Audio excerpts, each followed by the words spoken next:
Основното јавно обвинителство за гонење на организиран криминал и корупција го презема случајот со големата наркоафера во Србија, каде беа запленети 5 тони марихуана пренесена од фирмата Алфа Фарм, регистрирана во Македонија, дознава Телевизија 24. Ке се истражува дали во Македонија постојат организирани групи поврзани со наркоаферата. Телевизија 24 побара став од ОЈОГОК. Од таму велат дека засега не може да соопштат повеќе детали од она што веќе го соопштија од основното јавно обвинителство, а тоа е дека веќе е оформен предмет. Во моментов не можеме да кажеме повеќе од тоа што веќе беше објавено вчера. Во меѓувреме во Скопска киселовода, на адресата на фирмата Алфа Фарм, Министерството за здравство во координација со Министерството за внатрешни работи извршиле вонредна контрола.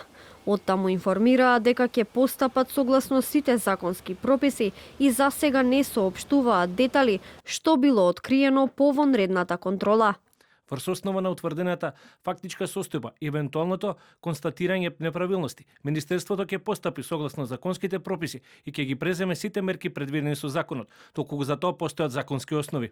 Од здравство велат и дека одобрението за одгледување канабис за медицински цели на Алфа Фарм им било издадено во март 2024 година, бидејќи било утврдено дека ги исполнуваат пропишаните услови. За тоа дали и како поминале 5 тони марихуана од Македонија во Србија, од Царинската управа велат дека ќе споделат детали штом ќе ги имаат официјалните податоци. Царинската управа ќе ги изврши потребните проверки во моментот кога ќе ги добиеме официјалните податоци. При тоа, апелираме да не се шпекулира со податоци кои не се потврдени од официјални институции. Од она што досега е познато, српското јавно обвинителство покрена истрага против 5 осомничени, а на тројца од нив им е веќе определен притвор. Еден е во бегство.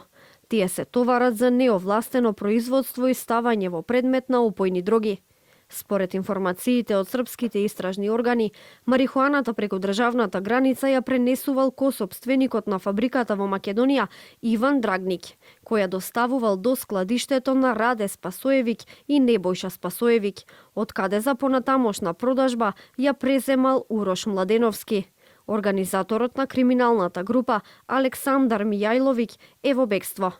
Фирмата во која требало да стигне марихуаната била во сопственост на пратеник од владеачката Српска напредна странка.